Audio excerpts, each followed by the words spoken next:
तो ये हे महाबाहु अर्जुन, इसके अतिरिक्त मेरी एक अन्य पराशक्ति है जो उन जीवों से युक्त है जो इस भौतिक अपरा प्रकृति के साधनों का विदोहन कर रहे हैं।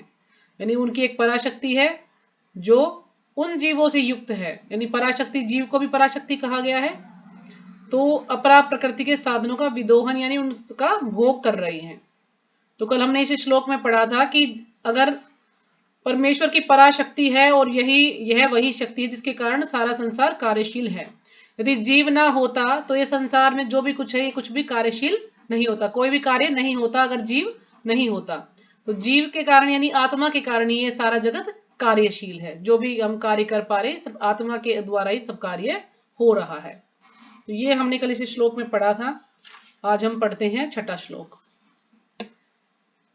एतद्धोनीनि भूतानि सर्वाणीत्युपधार्य अहं कृतसन्नस्य जगतः प्रभवः प्रलयस्ततः।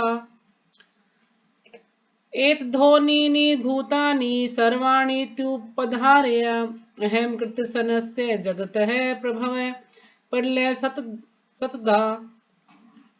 तो जो भी माता जी पढ़ना चाहे पढ़िए। हरे कृष्ण माता जी, दंडवत प्रणाम। अध्याय संख्या 7, भगवत ज्ञान, श्लोक संख्या 6। एतो ध्वनीनि भूतानि सर्वाणि उत्तराधेया अहं कृतस्य जगत प्रभव प्रलयस्तथा। हरे कृष्ण माता जी, दंडवत प्रणाम। जी हरे कृष्णा। और कोई पढ़ना चाहे तो पढ़ लीजिए। दंडवत प्रणाम, सभी भक्तों को दंडवत प्रणाम। श्रीमद् भगवत गीता यथारूप अध्याय 7 श्लोक संख्या 6। यतत योनिन भूतानि सर्वाणीत्युपधराये हेम कर्षत्रस्य जगत प्रभव प्रलयस्तथा। हरे कृष्ण माता जी, दंडवत प्रणाम। हरे कृष्णा माता जी, दंडवत प्रणाम। सभी भक्तों को जी हरे दंडवत कृष्णा। प्रणाम। श्रीमद् भगवद गीता अध्याय 7 श्लोक संख्या 6।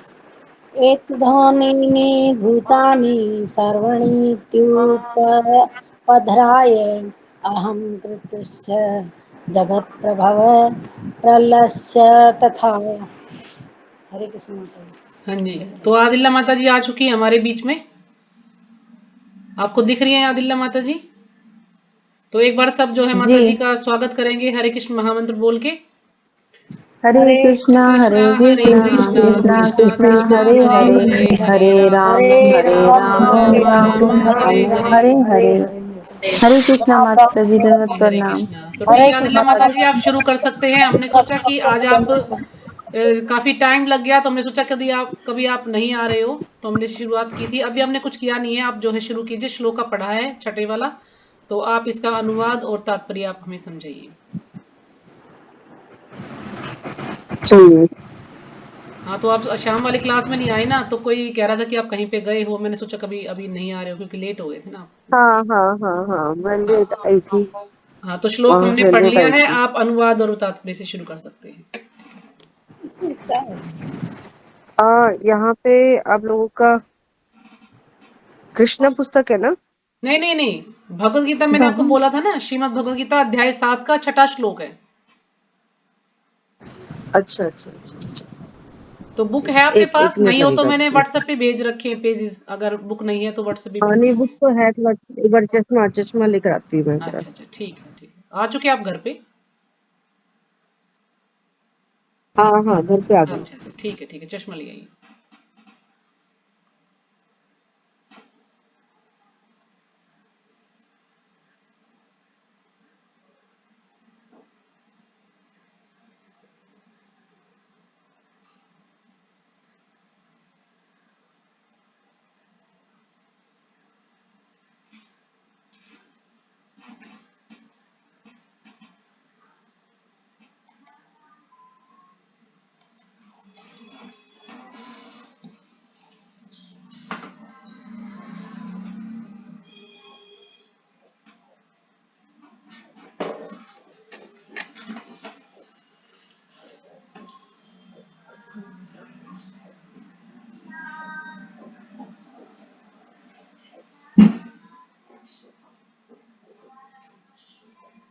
आज माता जी आई हैं, वीडियो ऑन कर लो एक आधी माता जी तो।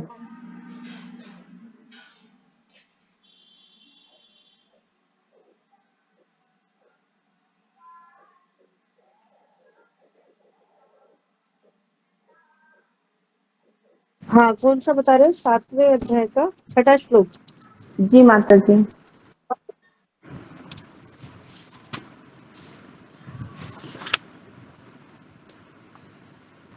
प्रार्थना वगैरह सब बोल दी होगी ना आप लोगों ने? जी माता जी, श्लोक भी पढ़ लिया। अनुवाद पढ़ना है, अगर आप पढ़ो या फिर हम पढ़ें। नहीं, मैं देखती हूँ।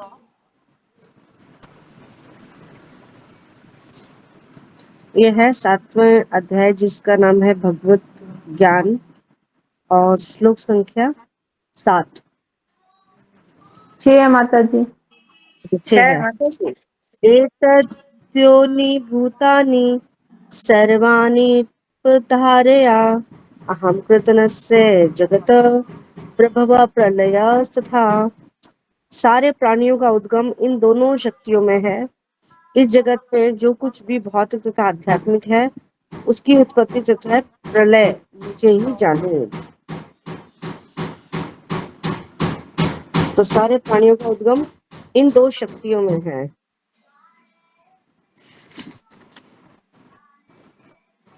कौन सी दो शक्तियां? जैसे यहाँ पे 5वें श्लोक में भगवान ने बताया है, परा और अपरा प्रकार की। परा और अप्रका प्रकार की ये क्या है? दो प्रकृति, ये भगवान की शक्तियां हैं। तो इन दोनों शक्तियों में क्या है? सारे प्राणियों का उद्गम। और जो ये जगत है, जो कुछ भी हम यहाँ पर देख रहे हैं इस जगत में, भौतिक और आध्यात्मिक, उसका उत्पन्न होना और उसका लय होना मुझे ही जानो।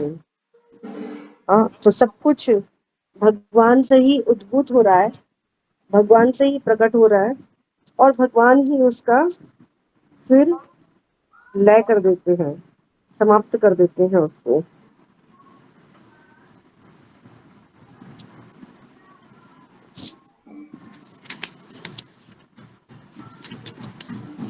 माता जी आप दिख नहीं रहे। हाँ, मेरी आवाज आ रही है? तो श्रील प्रभुपाद जी के द्वारा तात्पर्य श्री प्रभुपाद की जय। तो जितनी वस्तुएं विद्यमान है पदार्थ तथा आत्मा के प्रतिफल है।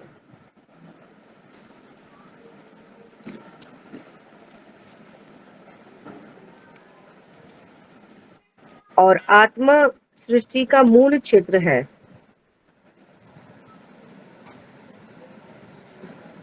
और पदार्थ आत्मा द्वारा उत्पन्न किया जाता है। जब तक पदार्थ में क्या नहीं होता, आत्मा प्रवेश नहीं करती है, वो सजीव नहीं होती है। जैसे कि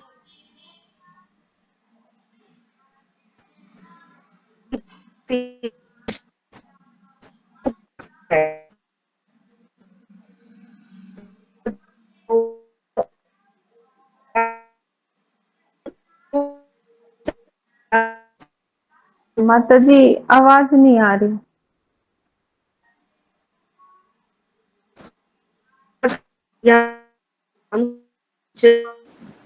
माता जी आवाज कट रही है आपकी।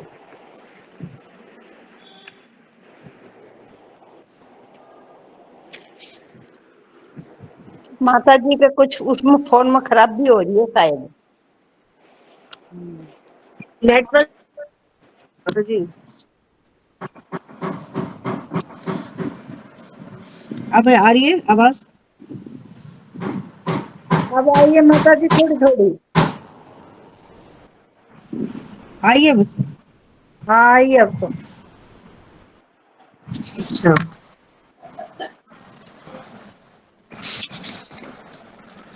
तो यहाँ पर हम बात कर रहे थे पदार्थ और आत्मा के प्रतिफल। जितनी भी वस्तुएं विद्यमान हैं, जितनी भी हम इस संसार में वस्तुएं देख रहे हैं, वो पदार्थ और आत्मा के ही प्रतिफल हैं। और आत्मा सृष्टि का मूल क्षेत्र है और पदार्थ आत्मा द्वारा उत्पन्न किया जाता है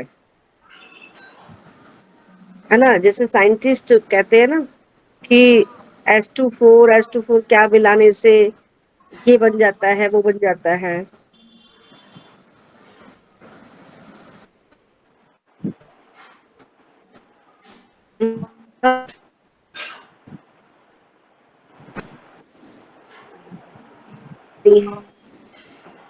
तो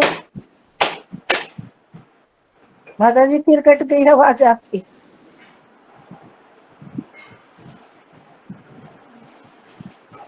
हमारी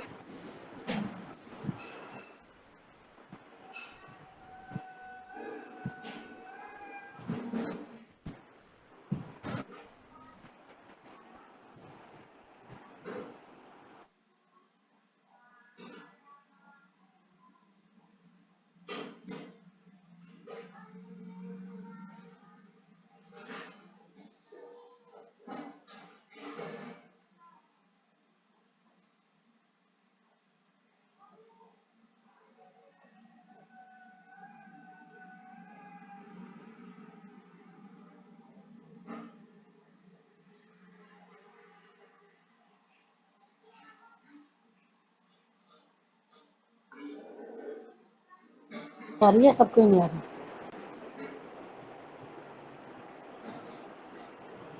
आवाज नहीं आ रही ना माता जी की? माता जी की नहीं आ रही आवाज। नहीं आ रही किसी को भी।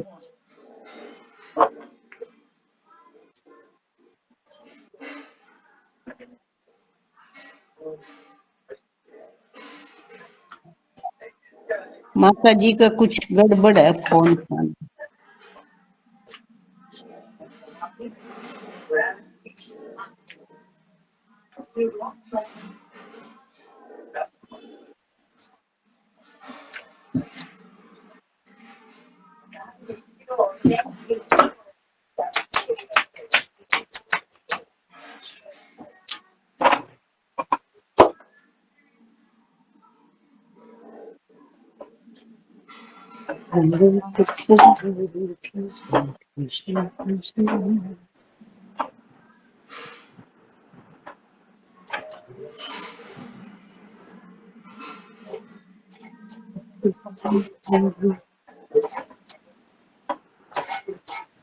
गायत्री माता जी म्यूट कर लो।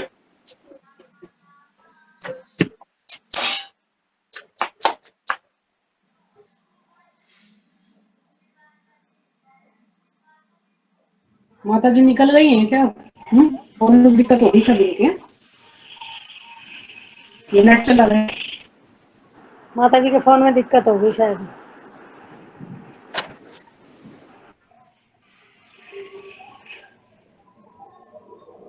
तो एक बार फोन करके देखती हूँ क्या परेशानी है।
हरे कृष्णा। माता जी के नेट में कुछ परेशानी है तो माता जी ज्वाइन नहीं कर पा रही है। तो हम इतने पढ़ते हैं इसको, माता जी आ जाएंगे तो एक बार और थोड़ा सा अच्छे से समझा देंगे इसको, ठीक है?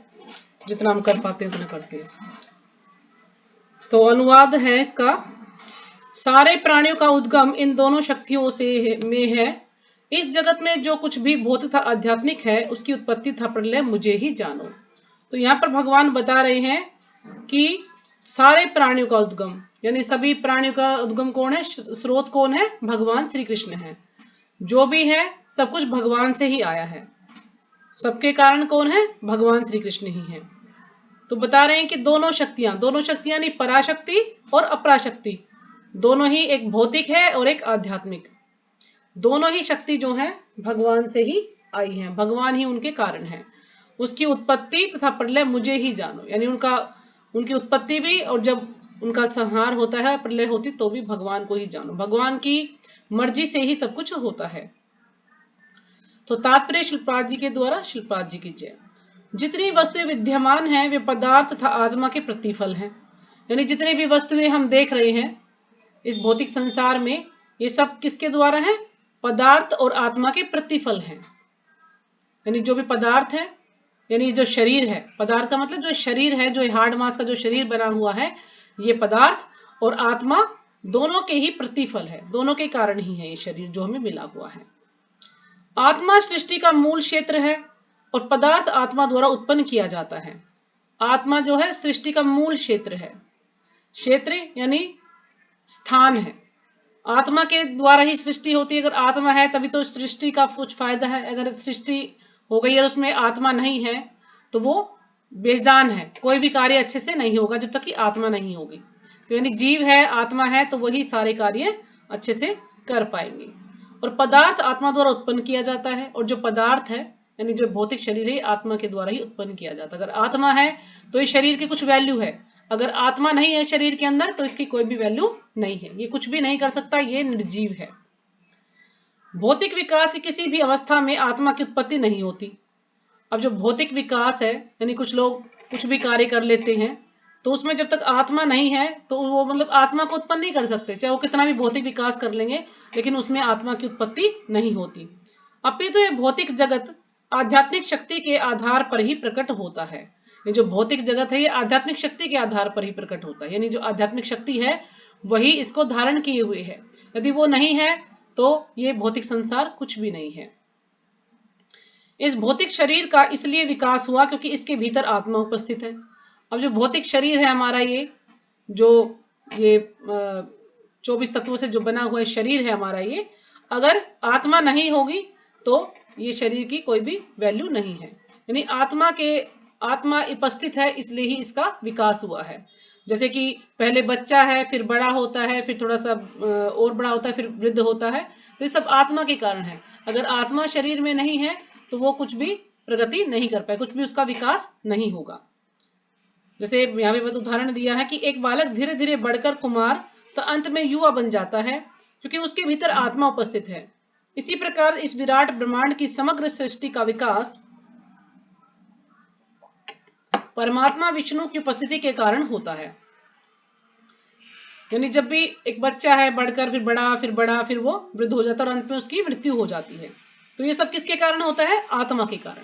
क्यों? क्योंकि शरीर के अंदर आत्मा है, और आत्मा नहीं है तो उसका विकास कैसे होगा, कैसे बढ़ेगा, वो जितना है उतना ही रहेगा, उसका कुछ भी विकास नहीं होगा। आत्मा के कारण ही वो उसका विकास हो रहा है। इसी प्रकार इस विराट ब्रह्मांड की समग्र सृष्टि का विकास परमात्मा विष्णु की उपस्थिति के कारण होता है। अब जो भौतिक संसार हम देख रहे हैं, जो इतने सारे ब्रह्मांड हैं, उन सब का विकास किस पर निर्भर है, गर्भोदक्षाई विष्णु, शिरोदक्षाई विष्णु, महाविष्णु, ये तीनों जो है परमात्मा, जो ये तीन पुरुष हैं, इनके द्वारा ही सृष्टि का विकास संभव है।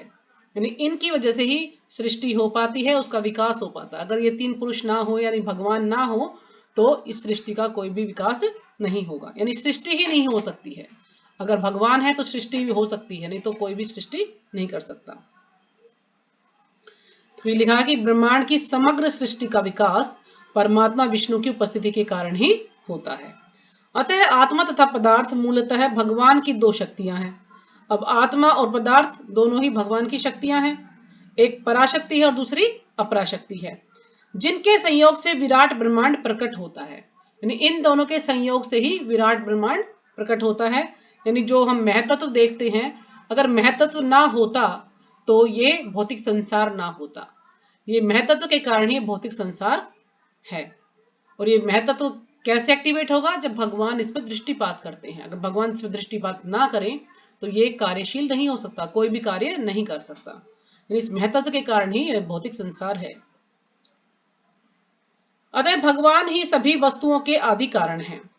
भगवान का अंश रूप जीवात्मा भले ही किसी गगनचुंबी प्रासाद या किसी महान कारखाने या किसी महानगर का निर्माता हो सकता है, किंतु वह विराट ब्रह्मांड का कारण नहीं हो सकता।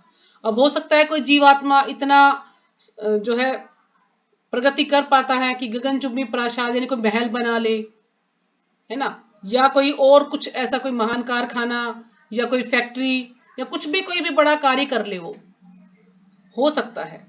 तो उसका निर्माता बन सकता है, या कह सकते भाई इस व्यक्ति ने ये नगर बनवाया, या इस व्यक्ति ने ये इमारत बनवाई, इस व्यक्ति ने ये बनवाया। तो वो ऐसा कुछ कार्य कर सकता है, लेकिन वह विराट ब्रह्मांड का कारण नहीं हो सकता। लेकिन वो जो विराट ब्रह्मांड है, जो इतना बड़ा साम्राज्य है, इसको वो उत्पन्न नहीं कर सकता। इसका वो कारण नहीं हो सकता कि किसी ब्रह्मांड को उत्पन्न कर देगा, नहीं। जो जीव है वो भौतिक संसार में कोई भी ऐसा कार्य कर सकता है, और वो ऐसा कार्य भी किस लिए कर पाता है कि भगवान ने उसको इतनी बुद्धि दी है, भगवान ने इसको इतनी शक्ति दी है, तो कुछ बड़ा महल उसमें बना लेगा।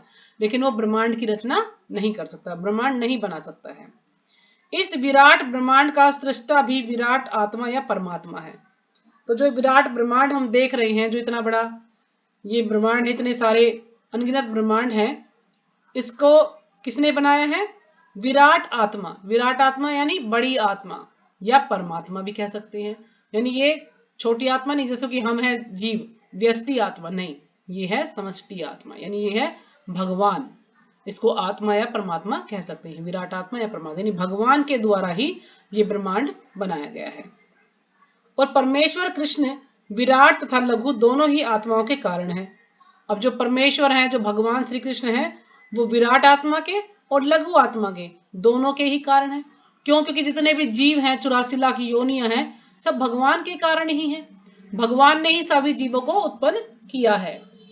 ये जो भौतिक संसार, ये जो आजकल के साइंटिस्ट हैं, कुछ कुछ बोलते हैं, ये कुछ भी नहीं कर सकते। ये कहते हैं ना, पदार्थ के संयोग से ये होता है, ऐसा कुछ नहीं होता, ये कुछ नहीं कर सकते। जब तक भगवान उसमें चेतना शक्ति नहीं डालेंगे, जब तक भगवान दृष्टिपात नहीं करेंगे, तो हम कुछ भी, हमें कितना भी कुछ भी दिया जाए, तो हम आत्मा नहीं बना सकते हैं। हम कोई भी कार्य अपने आप नहीं कर सकते हैं जब तक कि आत्मा शरीर में नहीं होगी। अतः वे समस्त कारणों के कारण है। इसकी पुष्टि कठोर उपनिषद में 2:2:13 में हुई है। नित्यो नित्याया नाम चेतन चेतना नाम, यानी भगवान ही प्रत्येक वस्तु के कारण है। भगवान के द्वारा ही ये जगत उद्भूत है। और जितने भी वस्तुएं हम देख रहे हैं, जितने भी जीव हैं, चर जीव या अचर जीव हैं, यानी कुछ चलने वाले हैं और कुछ नहीं चलने वाले हैं। जैसे कि पेड़ पौधे हैं, पहाड़ हैं, ये सब एक ही स्थान पर रहते हैं। तो जो भी कुछ इस संसार में हम देखते हैं, सब भगवान के ही, भगवान ही इन सबके स्रोत हैं, भगवान ही सबके कारण है। भगवान के कारण ही ये सब कुछ हम इस भौतिक संसार में देख पा रहे हैं। तो अगला श्लोक है, अभी 10 मिनट है माता जी, कर लें क्या एक श्लोक और? मतः परतरं नान्यत् किंचिदस्ति धनंजया मयि सर्वमिदं प्रोतं सूत्रे मणिगणा इव। तो कोई भी श्लोक पढ़ना चाहे तो पढ़ सकते हैं। हरे कृष्ण माता जी, दंडवत प्रणाम। श्लोक संख्या 7। मत परतरम न अनंत्य किंचिते अस्ति धनंजया मयि सर्विदं प्रोतं सूत्रे मणिगणा इव। हरे कृष्ण माता जी, दंडवत हरे प्रणाम। कृष्ण। कृष्ण माता जी हाँ जी, हरे कृष्ण। श्रीमद् भगवत गीता अध्याय 7 श्लोक संख्या 7। मत्परन्तरं नान्ये किंचिदस्ति धनंजया मयि सर्वमिदं प्रोतं सूत्रे मणिगणा इव। हरे कृष्ण माता जी, हाँ दंडवत जी, हरे प्रणाम। कृष्ण। हाँ जी, और कोई पढ़ेगा? हरे कृष्ण माता हाँ जी, जी, हरे दंडवत कृष्ण। प्रणाम। प्रणाम माता जी, पढ़िए। मतः परतरं न अन्य किंचित् अस्ति धनंजय मयि सर्वमिदं प्रोतं सूत्रे मणिगणायु। हरे कृष्ण माता दी। हाँ जी, हरे कृष्ण। और कोई? हरे हाँ जी, कृष्ण हरे माता जी कृष्ण। दंडवत हाँ जी, प्रणाम। पढ़िए माता जी, प्रणाम माता जी। मत परतरम नयांचित अन्याचित अस्ति धनंजय मयि सर्वम इदम प्रोतम सेतु मणिगणा इव। हरे कृष्ण माता जी। हाँ जी, हरे कृष्ण। और कोई पढ़ेगा? तो इसके शब्दार्थ पढ़ते हम। मत है मुझसे परे, परतरम श्रेष्ठ, न नहीं अन्य, अन्यत किंचित अन्य कुछ भी, अस्ति है धनंजया, हे धन के विजेता, मई मुझ में, सर्वम सब कुछ, इदम यह जो हम देखते हैं, प्रोतम गुथा हुआ सूत्र सूत्र धागे में, मणिगणा मोतियों के दाने, इव सदृश्य, हे धनंजया मुझसे श्रेष्ठ कोई सत्य नहीं है। जिस प्रकार मोती धागे में गुथे रहते हैं उसी प्रकार सब कुछ मुझ पर ही आश्रित है। तो भगवान जो है अर्जुन को बता रहे हैं कि हे धनंजय, यानी धन के विजेता, मुझसे श्रेष्ठ कोई सत्य नहीं है। भगवान कह रहे कि मुझसे कोई श्रेष्ठ नहीं है, कोई सत्य नहीं है मुझसे श्रेष्ठ। जिस प्रकार मोती धागे में गुथे रहते हैं उसी प्रकार सब मुझ पर ही आश्रित है। अब एक माला आप देखिए कि माला के अंदर कितने सारे मोती हैं। अगर वो धागा ही ना हो तो इसमें महत्वपूर्ण क्या हुआ? धागा। अगर धागा ना हो तो सारे मोती बिखर जाएंगे इधर उधर, है ना। लेकिन धागे के अंदर सारे इकट्ठे हैं वो। तो इसी प्रकार भगवान कह रहे हैं कि जिस प्रकार एक माला के अंदर जो है मोती धागे में गुथे हुए रहते हैं, इकट्ठे हैं, इसी प्रकार से सब कुछ मुझ पर ही आश्रित है। यानी सभी कुछ मेज पर ही निर्भर है, मेरे बिना कोई भी कार्य नहीं हो सकता, सबका सब कुछ करने वाला मैं ही हूं। जैसे घर का कोई मुखिया होता है ना भाई, एक है घर में एक बड़ा, वो पूरे परिवार को बांध के रखता है, होता है ना ऐसा। लेकिन जब एक वो मुखिया नहीं रहता तो सब तितर बितर हो जाते हैं ना, कोई किसी से बात नहीं करना चाहता, सब अलग अलग हो जाते हैं। लेकिन जब एक बड़ा कोई घर में मेन सदस्य होता है, कोई बुजुर्ग होता है, तो वो ऐसा मतलब उसकी इतना सब सुनते हैं या रिस्पेक्ट करते हैं कि हम पूरा परिवार एकजुट होके रहता है। लेकिन जैसे ही वो नहीं होता फिर वो इधर उधर हो जाते हैं। तो ऐसे ये माला है, अगर इस धागे के अंदर सबको पिरोया गया है, लेकिन जैसे धागा टूट जाएगा तो मोती इधर बिखर जाएंगे। भगवान कह रहे हैं कि सब कुछ मुझ पर ही आश्रित है। तात्पर्य श्रीपाद जी के द्वारा। श्रीपाद जी की जय। परम सत्य साकार हरे है या कृष्ण निराकार? माता जी, मेरे कोई आवाज नहीं आ रही किसी को भी। माता जी आपके फोन में कुछ प्रॉब्लम हो सकती है, क्योंकि मेरी आवाज तो क्लियर है बिल्कुल। आवाज तो आ रही है। आप फोन चेक कीजिए कि नेटवर्क में कुछ नेटवर्क की दिक्कत होती है ना। तो परम सत्य आ रही है साकार माता है या निराकार, इस पर सामान्य विवाद चलता है। अब जो कुछ लोग बोलते हैं कि भगवान क्या है, निराकार है, और कुछ बोलते हैं भगवान साकार है। तो इस पर जो है हमेशा कुछ ना कुछ विवाद चलता रहता है, क्योंकि जो निर्विशेषवादी हैं वो भगवान को निराकार रूप में मानते हैं, और जो भक्त हैं वो भगवान को साकार रूप में मानते हैं। तो हमेशा इस पर विवाद चलता है, जबकि भगवान साकार और निराकार दोनों रूपों में होते हैं। जहां तक भगवदगीता का प्रश्न है, परम सत्य तो श्री भगवान श्री कृष्ण है, और इसकी पुष्टि पद पद पर होती है। अब जो भगवत गीता हम पढ़ते हैं तो भगवत गीता में बताया कि भगवान श्री कृष्ण ही परम भगवान है, और पद पद पर जैसे जैसे हम कोई भी श्लोक पढ़ते हैं, आगे आगे जैसे बढ़ते जाते हैं, तो हर स्थान पर हमें ये बताया जाता है, प्रमाण दिया जाता है कि भगवान कृष्ण ही परम भगवान है। इस श्लोक में विभिन्न विशेष रूप से बल है कि परम सत्य पुरुष रूप है। यानी जो श्लोक है इसमें विशेष रूप से बल दिया गया है, बल है कि जो परम सत्य है, परम सत्य पुरुष रूप है। क्योंकि जब हम पढ़ते हैं कि 3 पुरुष अवतार हैं, तो पुरुष अवतार हैं तो उनके क्या हाथ पैर आंख नाक कुछ नहीं होगा, तो सब कुछ होगा ना उनका। जब उनके पास, जब उनको हम पुरुष अवतार कहते हैं तो उनका पूरा शरीर होता है, वो साकार रूप में है। और जब उन्होंने इतनी जो है सृष्टि की है, इतने सारे जीवों को उत्पन्न किया है, सभी को आंख नाक हाथ पर सब कुछ दिया है, तो भगवान निराकार कैसे हो सकते हैं? तो भगवान के अंदर भी सब कुछ है, यानी भगवान भी एक पुरुष है, भगवान भी एक व्यक्ति है। इस बात की कि भगवान ही परम सत्य है ब्रह्म संहिता में पुष्टि हुई है। यानी भगवान एक पुरुष है या भगवान ही परम सत्य है, यानी भगवान परम सत्य का अर्थ ही भगवान से इनसे ऊपर और कुछ भी नहीं है, परम सत्य भगवान ही है। तो इसकी पुष्टि हुई है ब्रह्म संहिता में। ब्रह्म संहिता में भी इसके बारे में बताया गया है। ईश्वरः परमा कृष्ण सच्चिदानंद विग्रह, कि परम सत्य श्री भगवान कृष्ण ही हैं जो आदि पुरुष हैं। यानी ऐसे पुरुष हैं, यानी इनसे बढ़कर ना ही कोई है, ना कोई इनसे श्रेष्ठ है, तो ये ही सबसे ऊपर है। तो यानी यही आदि पुरुष है। आदि पुरुष का एक अर्थ मतलब जिसका ना कोई आदि है ना कोई अंत है, यानी ये नहीं पता ये कब से हैं और ये कब इनका कोई अंत, यानी आदि और अंत नहीं है, इसलिए इनको आदि पुरुष कहा गया। यानी हमेशा से ही ये चले आ रहे हैं, इनका कोई भी अंत कभी नहीं सुना गया या कभी ये पता चला भी ये इस सन में जो है ये हुए थे, नहीं, हमेशा से ही चले आ रहे हैं। और ये जो प्रकृति है या जो ये जीव है ये भी हमेशा से ही है, किसी को नहीं पता कि इसकी डेट ऑफ बर्थ क्या है, कब से ये शुरुआत हुई, नहीं, हमेशा से ही हम इसको देखते आ रहे हैं। तो समस्त आनंद के आगार गोविंद हैं और वे सच्चिदानंद स्वरूप है। समस्त आनंद के आगार, समस्त जितना भी संपूर्ण आनंद के भंडार, आगार यानी भंडार कौन है? गोविंद ही है। गोविंद यानी जो कि गायों के पालक हैं, इसलिए भी उनको गोविंद कहा गया है। और वे सच्चिदानंद स्वरूप है, यानी उनका स्वरूप जो है सत्य चित आनंद से बना हुआ है। शाश्वत आनंद, शाश्वत ज्ञान और शाश्वत चित्त, कुछ ऐसे बोलते हैं। तो इस प्रकार से सत्यचित आनंद से ये बना हुआ है। ये सब प्रमाण निर्विवाद रूप से प्रमाणित करते हैं कि परम सत्य परम पुरुष है, यानी इसमें कोई विवाद नहीं है। ये जितने भी प्रमाण हमने देखे, इससे हमें जो है प्रमाणित होता है, पता चलता है कि परम सत्य ही परम पुरुष है, जो समस्त कारणों के कारण है। फिर भी निरीश्वरवादी, निरीश्वरवादी यानी जो कि ईश्वर को नहीं मानते हैं, जो कि भगवान को नहीं मानते, उनको निरीश्वरवादी कहा गया है।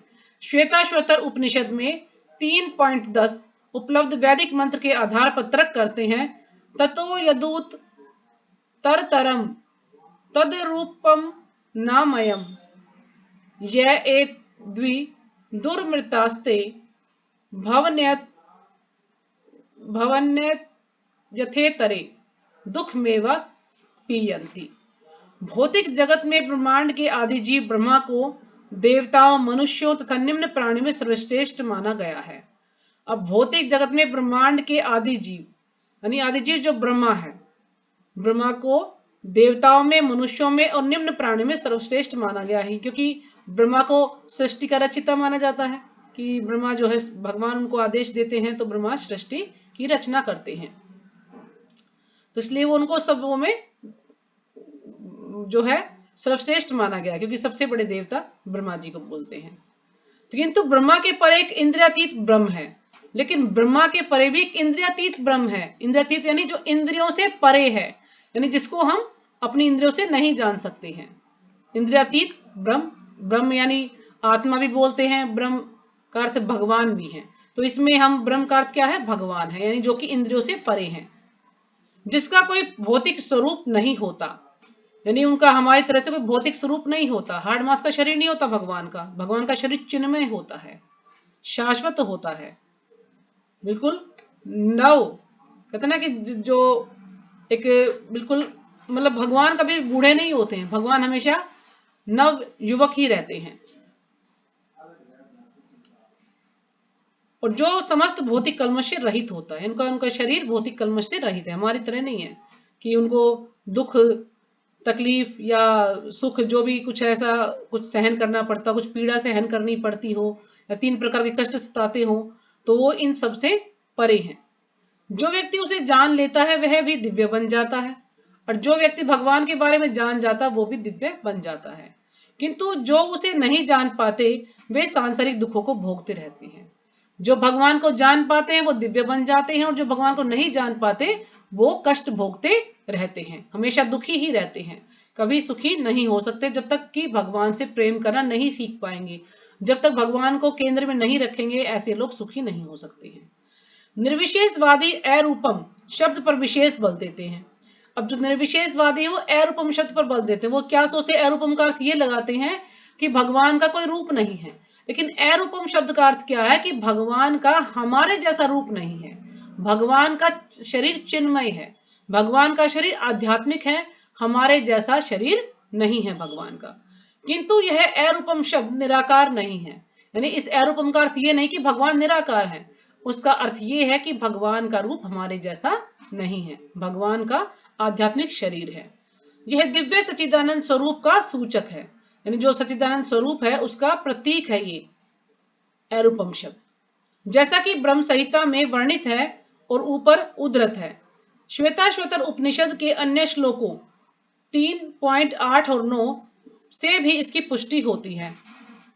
वेदाहमेतं पुरुषं महांत आदित्य वर्णम तम सह परस्तात् तमेव विदनति मृत्युमेति नान्य पंथा विद्यते अयनाय यस्मात् परम न परम अस्ति किंचित यस्मान् नाणीयो नो जयायो अस्ति किंचितः वृक्ष इयुस्तबदो दिवि तिष्ठते कस्ते नेदम पूर्णम पुरुषेण सर्वम। मैं उन भगवान को जानता हूं जो अंधकार की समस्त भौतिक अनुभूतियों से परे है। तो यहाँ पर जो श्वेताश्वतर उपनिषद में बता रहे हैं कि मैं उन भगवान को जानता हूं जो अंधकार की समस्त भौतिक अनुभूतियों से परे है। उनको जानने वाला ही जन्म तथा मृत्यु के बंधन का उल्लंघन कर सकता है। यानी जो भगवान को जान लेता है, कहना जहां पर भगवान है वहां पर अंधकार तो होता ही नहीं है, यानी अंधकार की सभी अनुभूतियों से परे हैं भगवान। और जो जन्म मृत्यु के बंधन का उल्लंघन कर सकता है, यदि कोई भगवान को जान लेता है तो जन्म मृत्यु के बंधन का उल्लंघन कर सकता है। उल्लंघन यानी जन्म मृत्यु के चक्र से छूट सकता है अगर कोई भगवान को जान लेता है। अगर भगवान को नहीं जानता तो वो जन्म मृत्यु के चक्र में ही लगा रहता है। उस परम पुरुष के इस ज्ञान के अतिरिक्त मोक्ष का कोई अन्य साधन नहीं है। यानी जब तक हम इस परम पुरुष के ज्ञान के अतिरिक्त, यदि जब तक हम भगवान के बारे में नहीं जान पाते, भगवान के बारे में ज्ञान नहीं है, तो मोक्ष का कोई अन्य साधन नहीं है। तो हमें मुक्ति नहीं मिल सकती, यानी मुक्ति का कोई भी साधन नहीं है जब तक हम भगवान को नहीं जानेंगे। उन परम पुरुष से बढ़कर कोई सत्य नहीं, क्योंकि वे श्रेष्ठतम है, यानी उनसे ऊपर और भी कोई सत्य नहीं है, ना ही कोई उनसे श्रेष्ठ है, ना ही कोई उनसे बढ़कर है। वे सूक्ष्म से भी सूक्ष्मतर हैं और महान से भी महानतर हैं। यानी भगवान सूक्ष्म से, बिल्कुल छोटे से भी छोटे बन सकते हैं और महान से भी महान हैं। वे मूक वृक्ष के समान स्थित हैं और दिव्य आकाश को प्रकाशित करते हैं। जैसे वृक्ष है बिल्कुल एक समान जगह पर रहता है, यानी वृक्ष के समान भी स्थित हैं वो, लेकिन दिव्य आकाश को प्रकाशित भी करते हैं। जो ये दिव्य आकाश या आध्यात्मिक जगत उसको प्रकाशित करते हैं भगवान। जिस प्रकार वृक्ष अपनी जड़ें फैलाता है, वे भी अपनी विस्तृत शक्तियों का प्रसार करते हैं। जिस प्रकार वृक्ष की जड़ें फैलती हैं इधर उधर, तो इसी प्रकार जो भगवान है वो भी अपनी जो विस्तृत शक्तियां हैं, भगवान की अनगिनत शक्तियां हैं, उनको वो जो है प्रसार करते हैं, इधर उधर फैलाते हैं। इन श्लोकों से निष्कर्ष निकलता है कि परम सत्य ही श्री भगवान है, जो अपनी विविध परा अपरा शक्तियों के द्वारा सर्वव्यापी हैं। यानी भगवान ही परम सत्य है और अपनी जो विविध परा अपरा शक्तियां हैं, इनकी जो अनेकों अपरा शक्तियां हैं के द्वारा ही वो सर्वव्यापी हैं। यानी अपनी शक्ति के द्वारा वो सब जगह पर है भगवान, अणु अणु में भगवान जो है विद्यमान है। तो ठीक है माता जी, यहीं पे विराम करते हैं। अगर किसी को कुछ पूछना है, समझ नहीं आया तो पूछ सकते हैं।